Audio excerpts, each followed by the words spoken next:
In families کو جن کی املاک تباہ ہوئیں، جن کی گاڑیاں جلیں، جن کے گھر خراب ہوئے، انہیں کمپنسیٹ کیا جائے۔ تو ایک تو اسے بھی میں نے ایشور کرنا تھا، خود دیکھنا بھی تھا اور یقین دہانی بھی کرانی تھی، اور اس پروسیس کو بھی میں خود دیکھوں گا بھی، اور جلد از جلد یہ کمپنسیشن بھی دلوانے کی کوشش کروں گا۔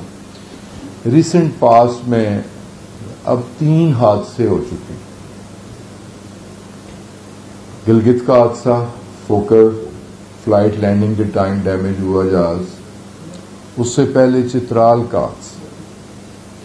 وہ جسٹس ڈیلے جسٹس ڈینائے والی بات کہ اگر بر وقت انکوائری نہ ہو سکے، بر وقت رپورٹ نہ آ سکے، رپورٹ پبلک نہ ہو سکے، یہ سب سے بڑی کمزوری اداروں کی کمزوری اور حکومت وقت کی کمزوری ہے۔ میری کوشش ہوگی کہ 3 ماہ کے اندر، لیکن ابھی تک چترال حادثے کی رپورٹ نہیں آ سکی، پبلک نہیں ہو سکی، یہ ہماری کوشش ہوگی کہ 3 ماہ کے اندر اس کی رپورٹ، پروویژنل رپورٹ سامنے آئے۔ اگر مکمل رپورٹ نہ آئے تو کم از کم پروویژنل رپورٹ تو سامنے آئے۔